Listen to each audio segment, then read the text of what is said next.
Penumbra Black Plague does not get nearly enough credit for its impact on frictional games and horror as a whole. Many of the things Amnesia: The Dark Descent gets credited with are already present here. This game is terrifying. It exceeds its predecessor in almost every aspect.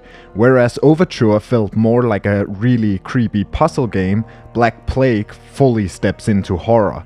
We have new, scarier enemies and a more oppressive atmosphere. The game also has more abstract structure. It was really easy to part Overture up into 4 chapters, but this game doesn't really follow that path. The Penumbra series was intended to be a trilogy, but because of some unknown problems with the publisher Lexicon Entertainment, the last 2 episodes were condensed into this one. Frictional Games paid a lot of attention to fan feedback during this game's development. This led to scrapping the combat completely and moving away from the heavy reliance on notes. Penumbra Black Plague was released on the 12th of February 2008, published by Paradox Interactive. It had a much better reception than its predecessor. Once again, the physics-based puzzles were very well received, so was the removal of the combat system. Without the clunky combat, the game flows better. Most of the criticism came from the runtime. I finished it in 4 hours, which is close to the length of the first game. The game condenses the narratives of 2 games into one, so you would think that they would need more time to fully flesh it out. This is also what leads to the game's very abrupt, unsatisfying ending. We'll talk about that when we get there. A teaser was released leading up to the game. It showcases some of the puzzles and features some gameplay shots to show off the much darker atmosphere that this game has. It also features a new enemy that the game has, the Turngate Infected. I know I pronounced it differently in the last video, but here we have a reference, so I'm gonna use that. We will get into what they're like when we get there in the game. With that out of the way, let's have a quick recap of the events of Overture. A man named Philip gets a letter from his supposedly dead father telling him to destroy some documents. Philip, the curious bugger he is, looks into it and decides to investigate. He accidentally finds the mine while looking for shelter. He comes down into the scary mine where he fights some fucked up dogs and spiders.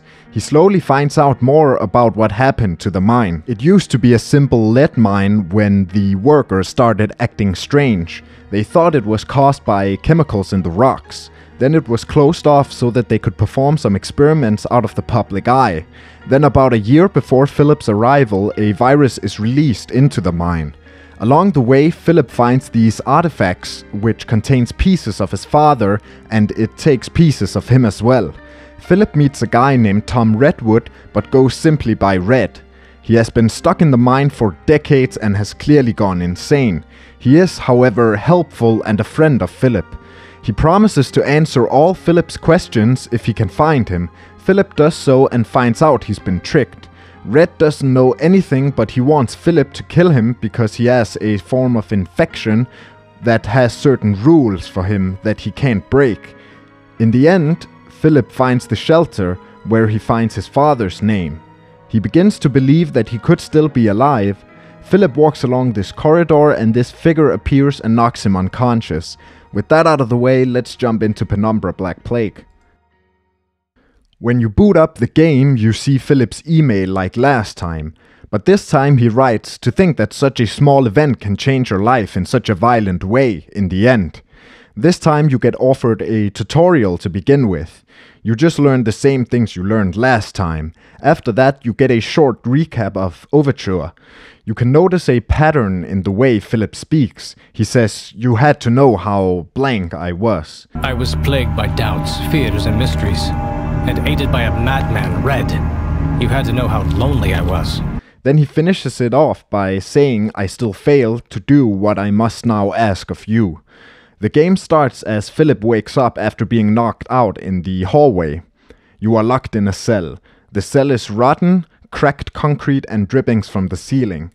You can hear someone in the next cell over. You listen as this growling gets closer. The door opens and your neighbor is butchered.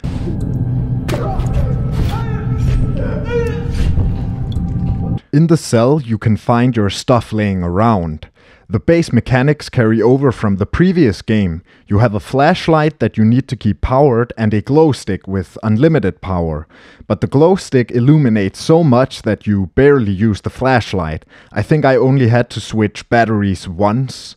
In the drawer, you find this ominous note telling you to get out.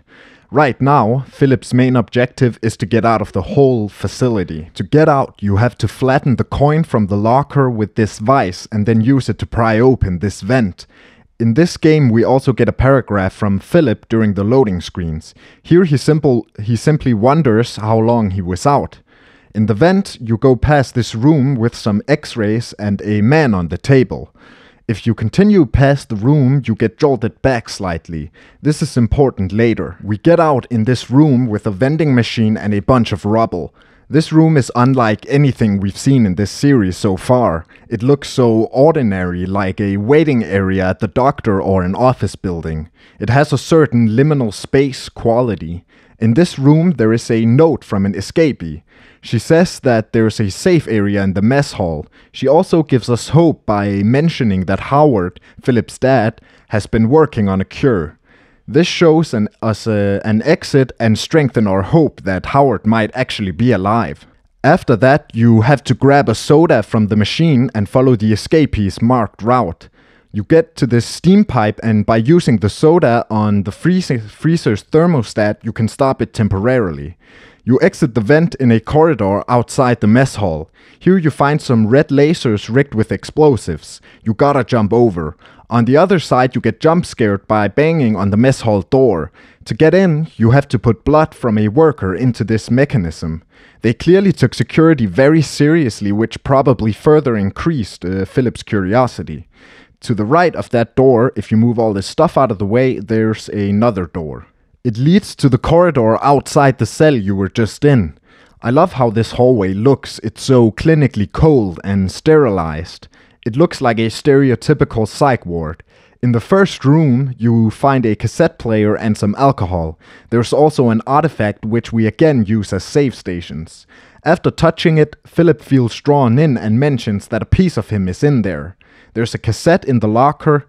It was recorded by a scientist named Elof Carpenter, who was a member of a group called the Elevated. He was imprisoned and reckons that he's to die next. As he's about to reveal the Turngate's weakness, he is murdered. As you walk along the corridor, you discover that every cell is locked, so you cut the power. After entering the first cell and taking out a syringe from this cabinet, you have your first encounter with an infected. The Turngate infected are way scarier than anything in the first game. They patrol the corridors out of this facility and are the only real enemies in this game. There's something so menacing about the way they wander around with that flashlight and growl to themselves. They can actually speak. Seeing the light approach from around a corner just makes your heart go fast. Apparently there's a way to exploit and kill them, but I didn't figure that out until after I was done. You get back to the mess hall as the infected pounds on the door. Now you can take blood from the dead scientist and enter the mess hall. When entering the mess hall, Philip comments on the complexity of the security. The mess hall is dark with some faint light shining through the blinds. It's completely empty. You find a note that says that the inhabitants of the stronghold has left because no rescue showed, and they've been there for 6 months. They're gonna leave through the old mine shafts, and says that Philip can find them by going through the sewers. Howard might still be around, as he claimed to have found a cure. In true Howard fashion, he left and never returned. You can use the sparks from this fuse box to light this can of gasoline, which will trigger the sprinklers and open this door. Around the facility you can find these strange artifacts, not to be confused with the save stations. They're collectibles. In the room by the finest kitchen on Lolland, you finally get a flashlight. There's a projector which shows the timeline of events. Here we can see that they found the very resting place of the Turngate, and that Overseer Wilbur Frisk, who we'll meet later, kept the excavation going despite Howard's objections. If you touch the artifact, Philip says he feels reassured when he touches them. This could also be a meta way of him saying that the game is saved and that he doesn't have to redo everything if he dies. In the previous room, you found this disc, which you can play here. It's an introduction for the workers of the Archaic's Elevated Cast, the company that ran the shelter, which is this facility. It's almost comical in the way it so lightheartedly touches on the horrors at hand. Like how if you feel ill, you shouldn't go to the medics, but just fasten and hide yourself, because that means you're infected. You use the PC to unlock the door in the other room where you can enter the sewers. The loading screen reveals that Philip no longer wants to leave because the notes from the escapee piqued his curiosity and he wants to find Howard and what he found on his expedition. You get to this pool that you have to fill. After turning the valve, you hear a voice.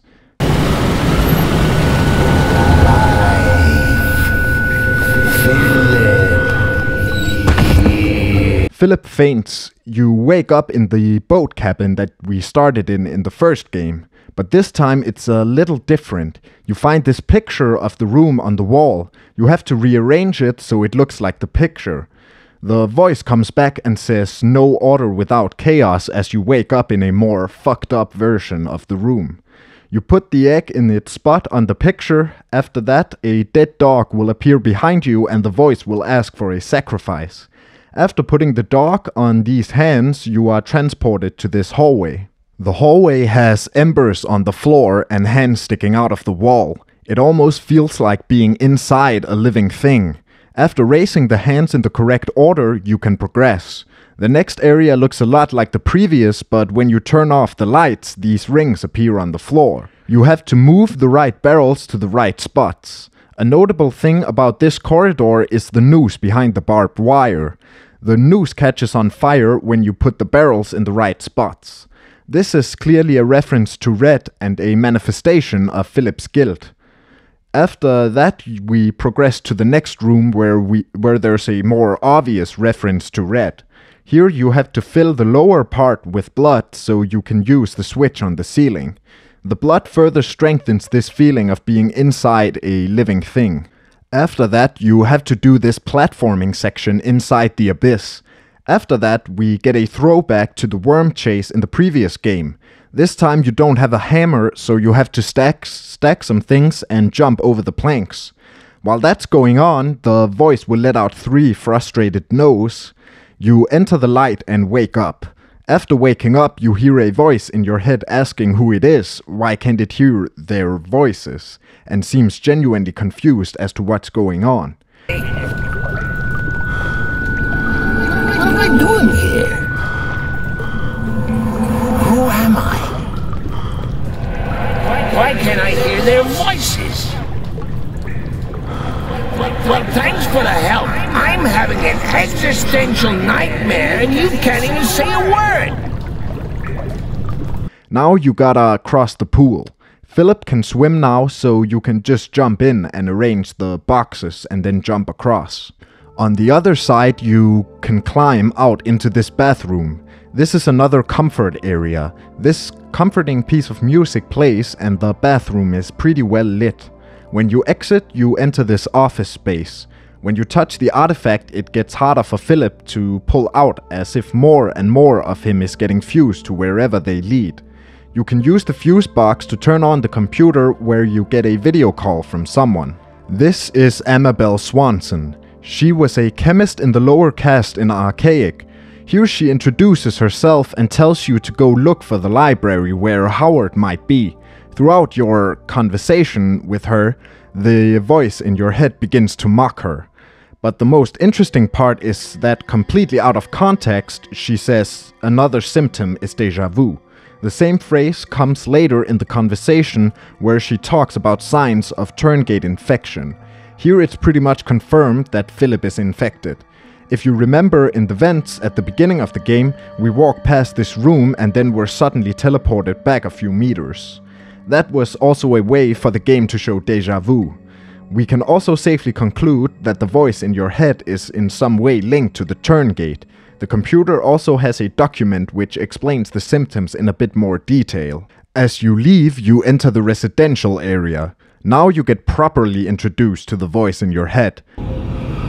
If we must continue to share this brain space, I think I should have a name.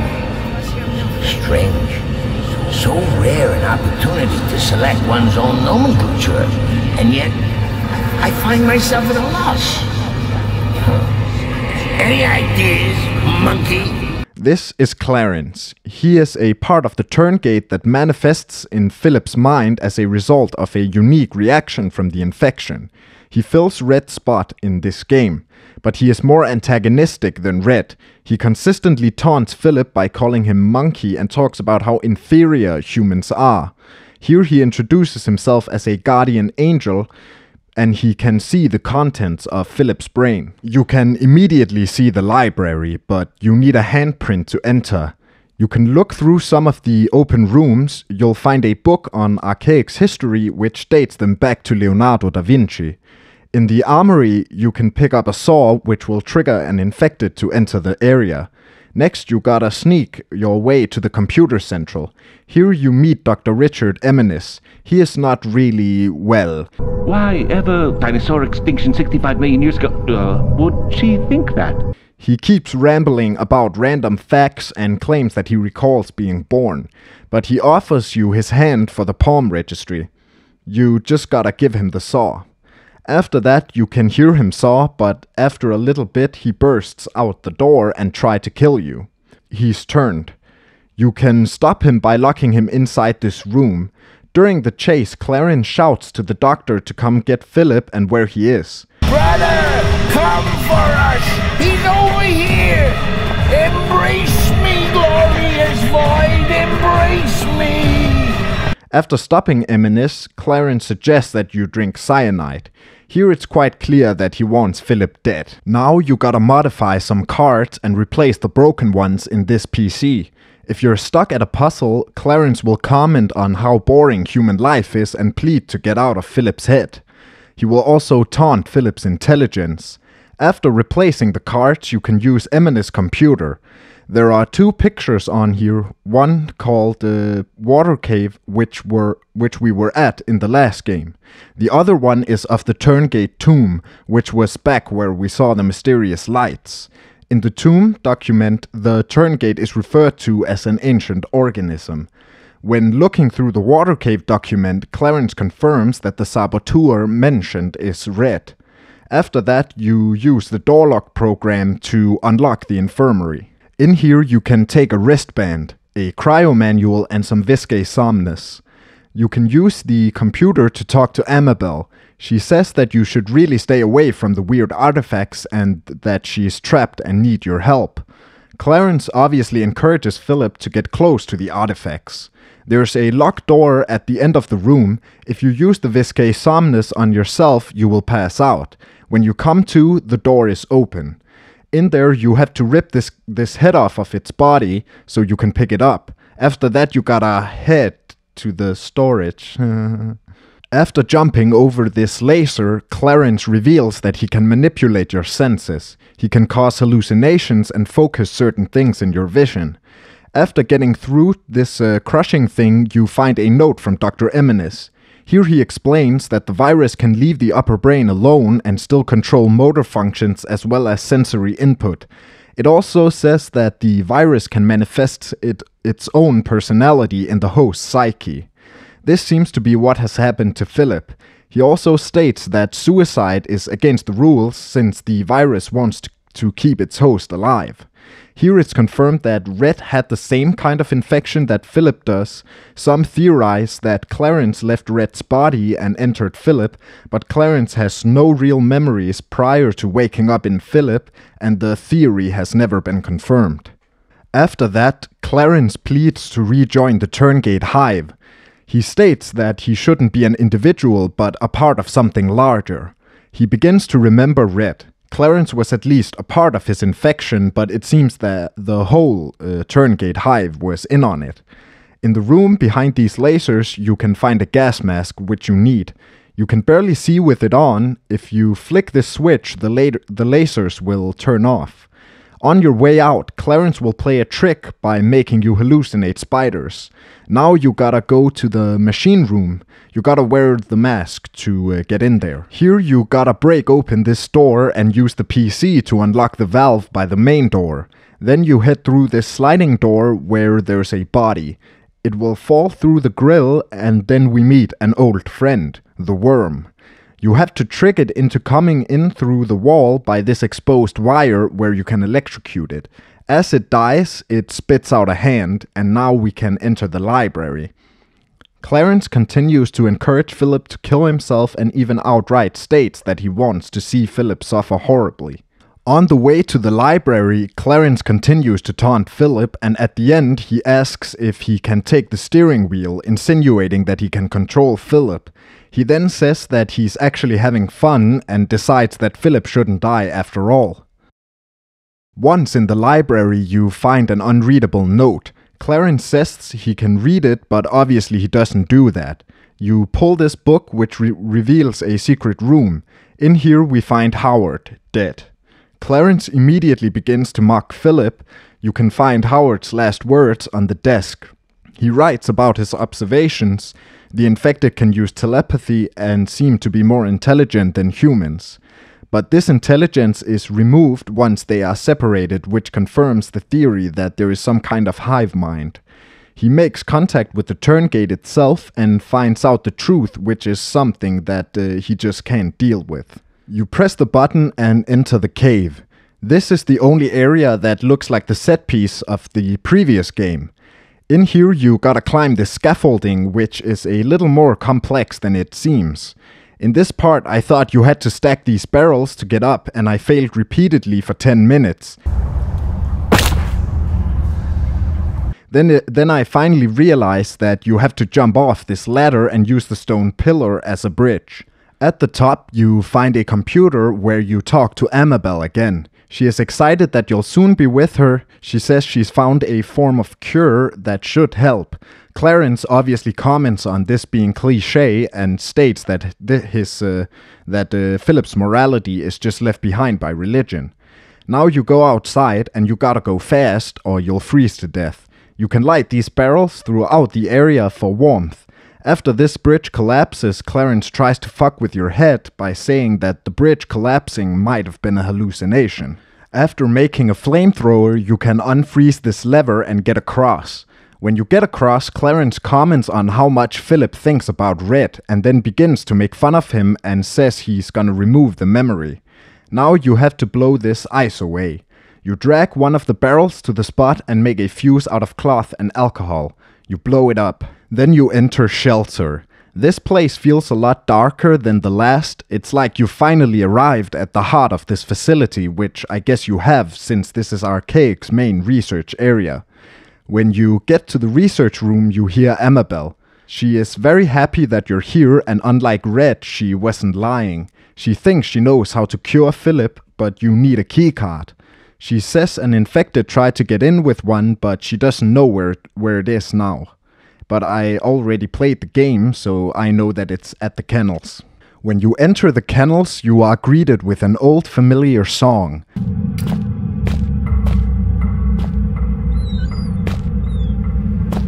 The dog music from the previous game. This is where the dogs came from. When you head down the hallway to the right, Clarence takes you into the void. He voices how bored and irritated he is. You can get into this room with a bunch of bloodied handprints. There's also this room with a bunch of dead dogs. Once you leave, a dog will run at you, but it's just a hallucination, probably conjured by Clarence. At the end of the corridor, you can find this electricity room where you get a report on Wilbur Frisk. Frisk has been caught lacking, and now higher-ups want to know why, so they planted a mole as his assistant. After 2 weeks, they conclude that he is quite good as an overseer and very passionate about the Turngate tomb excavation. Then the virus gets out, which they blame Wilbur for. The mole and Wilbur hide out here in the kennels, where Wilbur gets very close to the dogs and begin to display weird symptoms. He gets light sensitive and becomes very primal in his behavior. The assistant wakes up one morning to the body of a scientist named Dr. Roberts. Roberts is the scientist we heard get murdered in the beginning of Overture. Wilbur Frisk is also theorized to be the Hunter, which is a monster from a promo picture that has never been seen in any Penumbra game. After interacting with a panel, the lights go out in the hallway and we meet Frisk.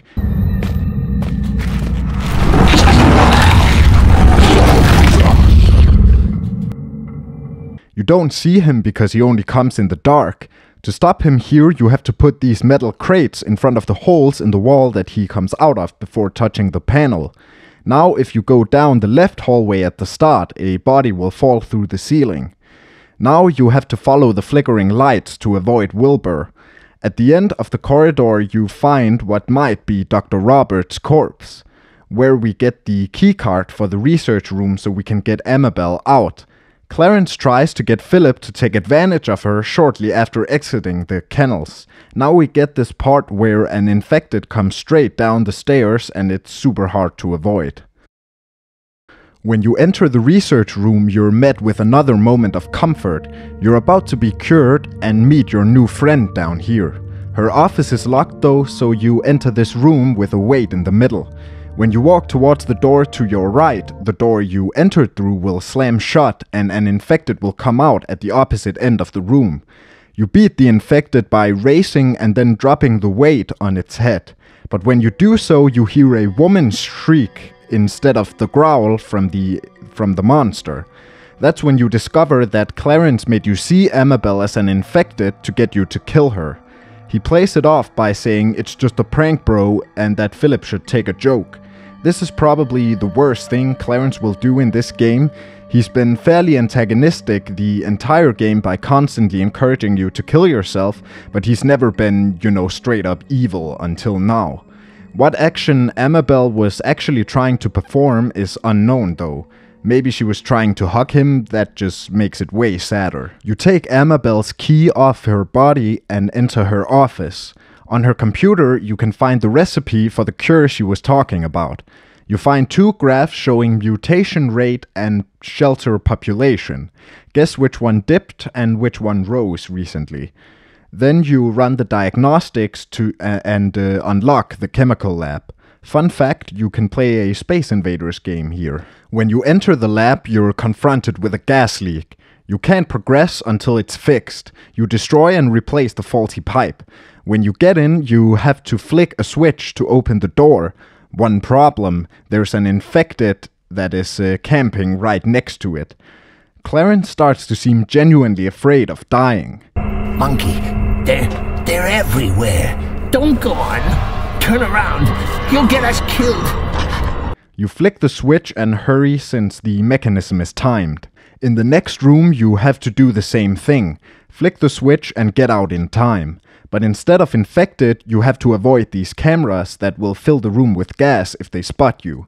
The same premise with the next room, but now there's 2 switches. After the last of these rooms, you get chased down this hallway by infected. When you get to the room at the end, you can block them out.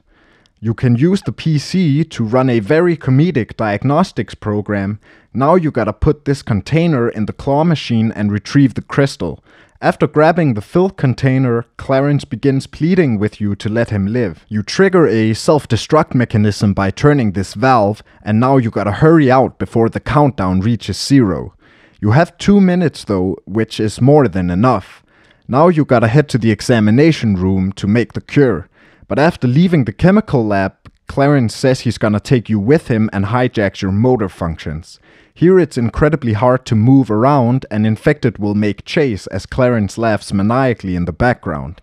Eventually, over time, the effects subside and you can enter the examination room. Here you just go around collecting the ingredients and mix the cure in this machine. After curing yourself, you begin walking to the exit, only for Clarence to possess the body laying on the table by the machine. He chases you out of the room, but when you get out into the hallway, you begin to hear the phrase, "There cannot be one, there can only be us all," repeated over and over again. There cannot be one, there can only be us all. There cannot be one. Some infected approach, but they ignore you and walk straight up to Clarence. They kill him for having independence from the hive mind. This is either his punishment for being independent from the mind, but since Clarence didn't do it on purpose, they probably killed him because he can't be reintegrated. That's probably what is meant by this one was more human than he would have believed. First, they apologize for Clarence's actions, and then they apologize for what they're about to do as the screen turns white. You come to on this pillar on a barren landscape in Philip's mind. Here you talk to the Turngate itself. Do not be alarmed. This space is in your mind, mankind. If you know yourself, you have nothing to fear. I, on the other hand, stand to lose everything. It says Howard was there before, but not strong. It explains that mankind is strong as a united entity but weak as individuals, but because humanity is a pool of individuals, the Turngate has bested everyone that got in its way. Then it says that it will test Philip to see where he stands.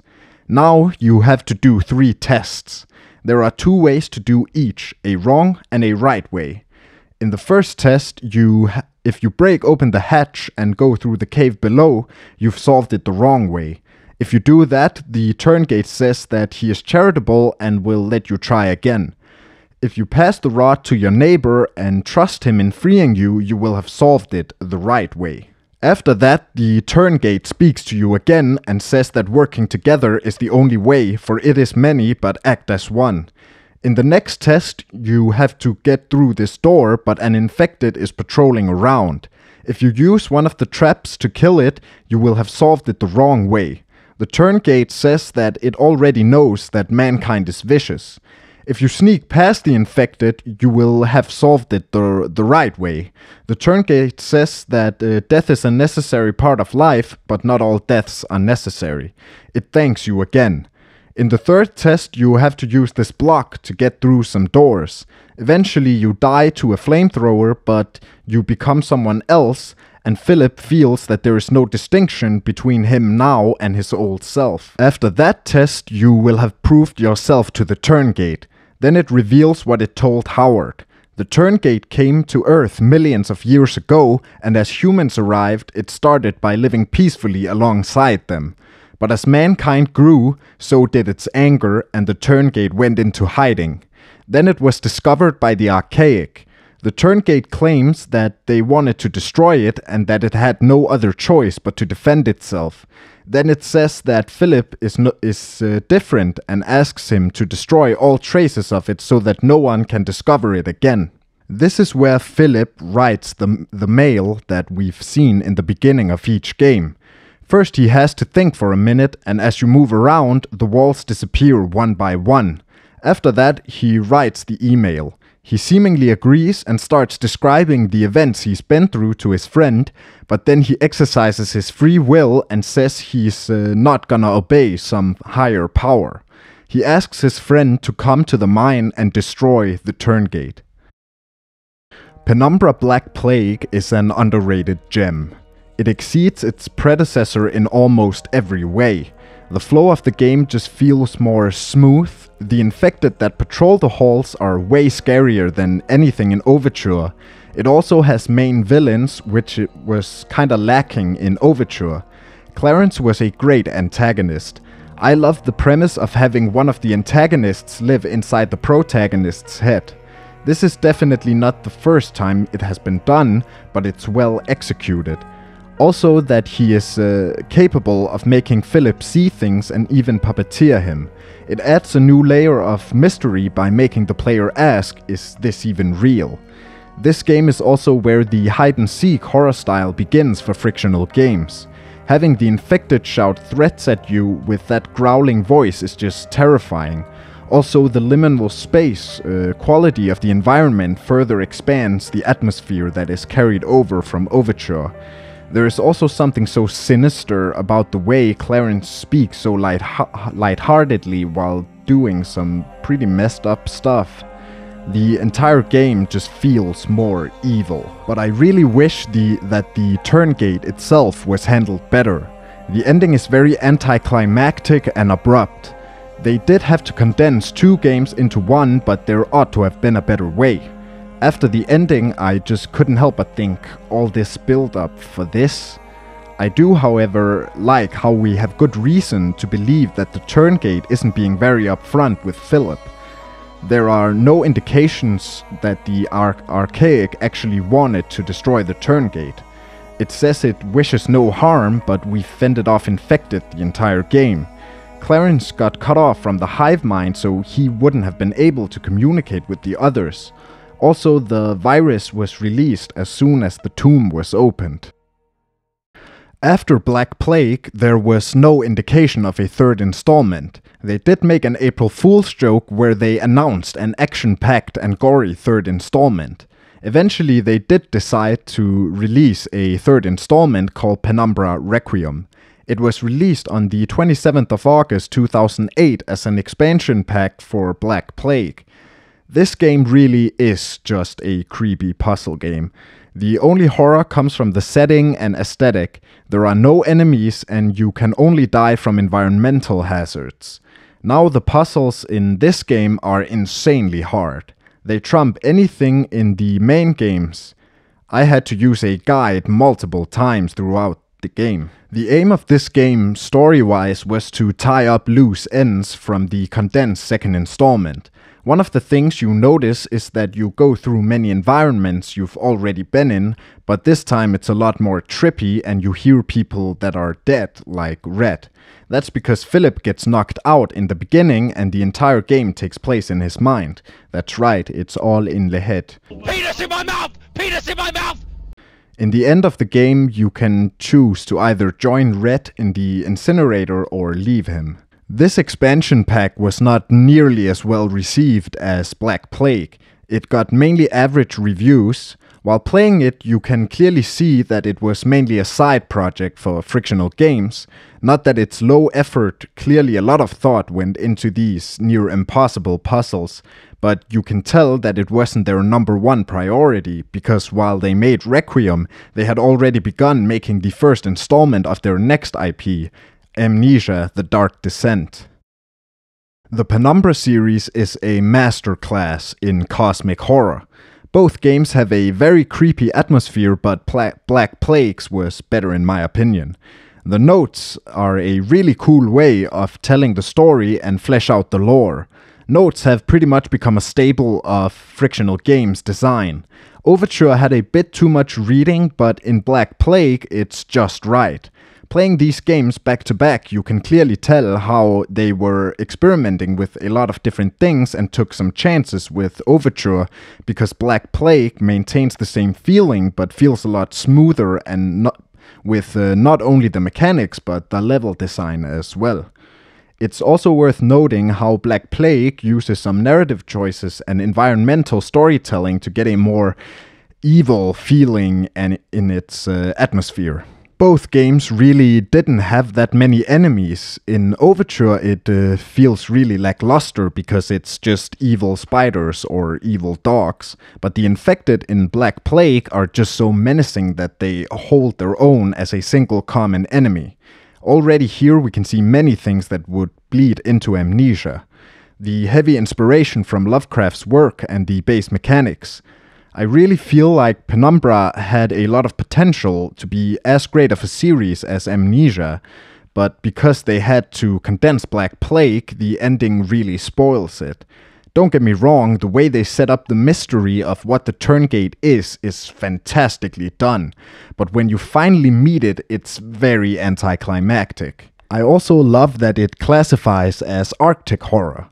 I fell in love with that during a school project where I analyzed Rime of the Ancient Mariner, an epic poem by Samuel Taylor Coleridge. I also analyzed the song by Iron Maiden, obviously. As of right now, these two games are pretty much just a footnote for Amnesia, which is kind of a shame since they're very good games. But that was all for this video. Please like and subscribe. Bye.